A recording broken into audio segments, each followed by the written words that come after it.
I want you to have a husband that would want to have a family, that is interested in providing for you. I do feel that our boys should be providers when they get married. I really want my girls to prepare to be wives and mothers. You will find your fulfillment being a wife and a mother.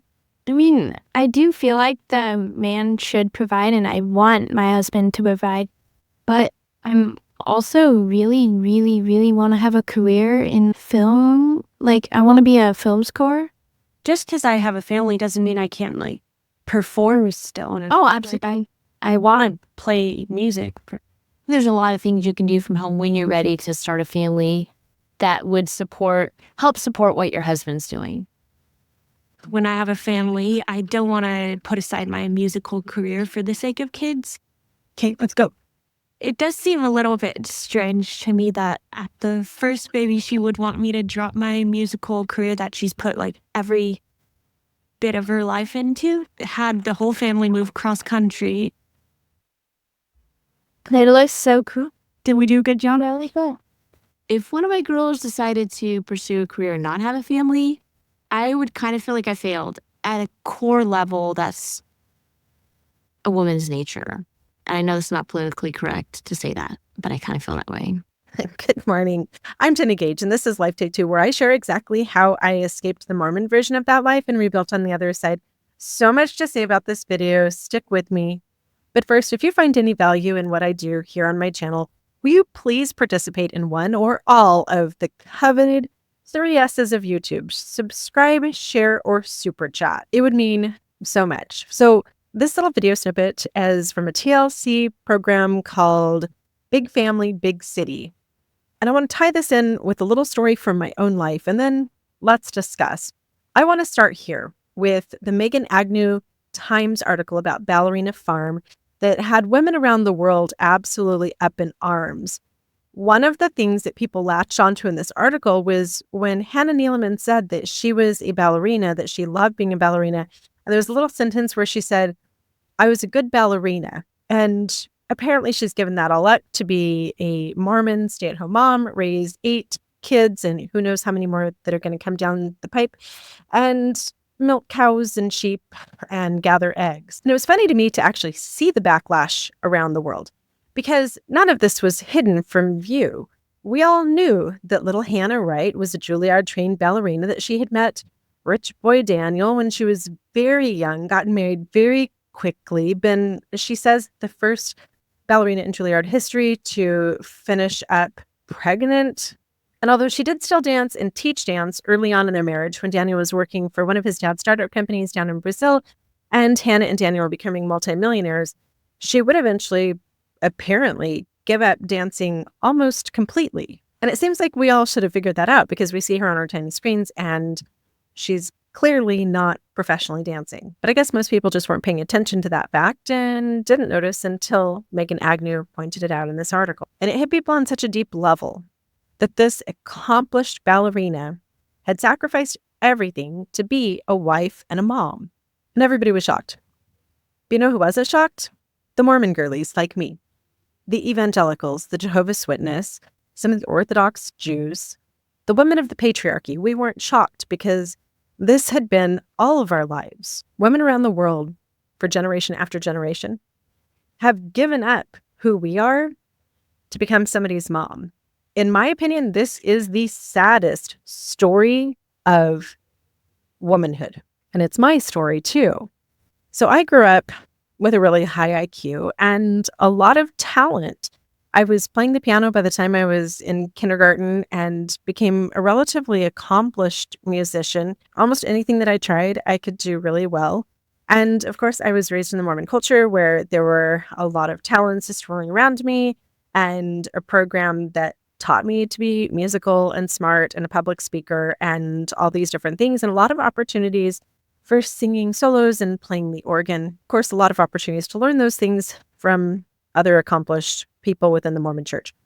So I fell in love early on with singing. I was always singing. I grew up in the forest of Flagstaff, Arizona for my early childhood, and I would just go out amongst the trees with my big German shepherd and sing my little 4-year-old heart out. If I was riding my bike, I was singing. If I was hiking through the forest, I was singing. If I was doing homework, I was also simultaneously singing and sometimes doing homework and singing and playing the piano all at the same time. I spent my growing up years latching onto all of the musical instruction that I possibly could and just singing all over the country. I competed in state solo competitions, singing Italian arias. Even though I was really poor, me and my mom were able to finagle in exchange for babysitting and some other services with an incredible voice teacher who trained me in opera. While some of my friends were spending their high school days at the tanning salon, hanging out with their boyfriends, getting their nails done, I was doing my warm-ups at home and practicing Italian. But also, I was Mormon. And in my particular patriarchy, it's a requirement to get married. And it's a command from Heavenly Father to have babies and to do both of those things as young as possible. In fact, this doctrine of early marriage has been reinforced as recently as a year ago by the man who will be the next prophet of the Mormon Church in a worldwide broadcast to young single adults, where he bemoaned the fact that the average age of marriage had raised up to 26, and he told the globe, don't delay marriage until you've finished college or gotten yourself a house or are financially secure. Marry as soon as you're home from your mission. Get married. When's the right age? Right now. So I knew eventually that I was going to get married, but my love for music certainly guided a lot of the boys that I dated. And I know I've talked about my fiance, Ryan, from college, but I've never talked about the other really significant male relationship in my life in my college years. His name was Andrew, and he was an extremely gifted musician. Andrew was an incredibly talented vocalist, and most of our dates were just sitting on a piano in the house that he was renting just off campus and singing Les Miserables, singing the new Secret Garden, Lily's Hazel Eyes had just come out, and watching Sweeney Todd and just doing our vocal exercises. And outside of the singing, Andrew was an incredible human being. He's one of the kindest, most nurturing, adventurous people that I had ever met. In fact, I think there's 2 or 3 chapters in my upcoming book about Andrew. He made such an impression on me, but I was waiting for a missionary, so I couldn't get serious about Andrew, and eventually we would go our separate ways, and I would end up married to Jake. And my wedding day, in so many ways, was the day that my life stopped. Jake and I were living in Portland, Oregon at the time that we got married in the Portland Temple, and for our honeymoon, we just traveled from Oregon down to Phoenix, Arizona, which is where my family's from and where we had decided to move after we got married. And Jake and I, as my followers who've been here on this journey with me know, had only known each other for 6 weeks. Our 11th date was our wedding. So Jake knew absolutely nothing about me.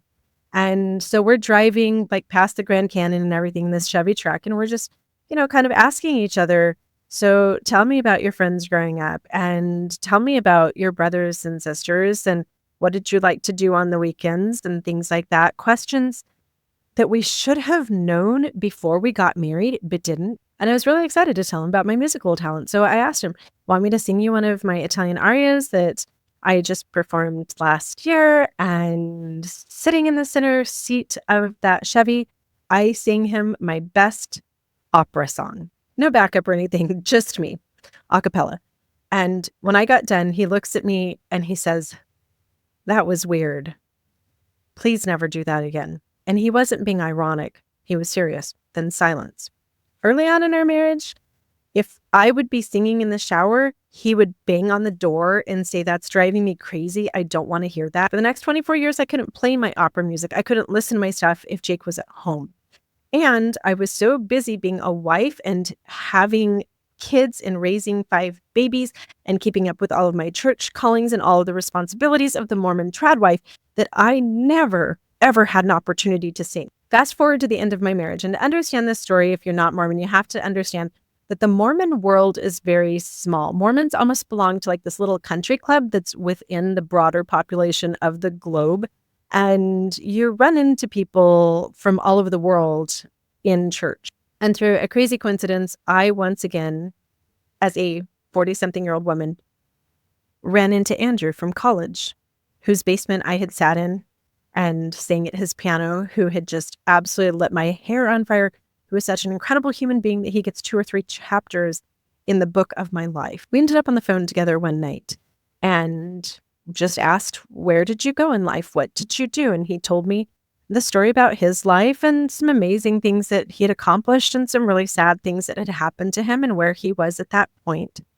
And a lot of our conversations was where he had sung musical theater and different performances and opportunities that he'd had, all of the incredible people that he had sung with. And then he asked me, "Tell me where you've sung. What did you do with that beautiful voice of yours?" I sing my babies to sleep. I would occasionally, if I was feeling really bold and Jake was gone for the day, put in some renegade opera CD and sing along. But that was it. My life as a singer ended the day that married life for me began. And that is the story of women around the world for a lot of our collective human history. That's really sad and sick to me as an ex-Mormon, ex-Christian, atheist, woke feminist, is that this is a really twisted, modern interpretation of the Bible that isn't based in any type of reality at all. In the time that the Bible was happening, there was no such thing as a stay-at-home mom and a provider husband, period. First, they were agriculturally based, where both the man and the woman worked to generate revenue and provide resources for the family for thousands of years. And coming into the time of the Rabbi Yeshua, there were mostly home-based businesses, like the fishermen that are apostles with Yeshua. They would have had home-based businesses where their wives helped them. Mary would have helped her husband, Joseph, who I know it's translated into carpenter. A lot of biblical historians say that he was actually a stonemason. It would have been a home-based business, and they both would have worked. And the husband also would have taken care of the kids who were apprenticing with him from a very young age, depending on their gender. But here we are 2,000 years later with the Roman Empire and then America and capitalism twisting this all into this completely false, completely ridiculous, soul-sucking standard for marriage that if there was a God, he would have never sanctioned. And why does it even exist? Control. That's it. It's just as simple as that. It's a really easy way to control people when you put them in boxes and tell them what their roles are, and you can just copy paste that for every person without any special attention to individuality. And it didn't matter to the Mormon church or my Mormon parents or my Mormon husband that I had individual talents and skills outside of being a wife and a mother. Copy paste, wife, mom, wife, mom, wife, mom. That's all they wanted. And it breaks my heart, not just for me, but for all of the bajillions of women around the world. For the songs they never sang again. For the dances they never danced. For the contribution to the globe that they were never able to participate in because they were behind the doors of their homes, hidden away in the kitchens, making food for their husbands and changing the diapers. All right, that's my thoughts for today. And now I'd love to hear from you, especially if you're a woman who gave something up to become a wife and a mom. Let us know what that was. And for those of you wondering if I'll ever sing again, after so many surgeries where I've been intubated so many times, I have some scarring on my vocal cords. And I've considered getting a voice teacher and maybe being really consistent about the lessons.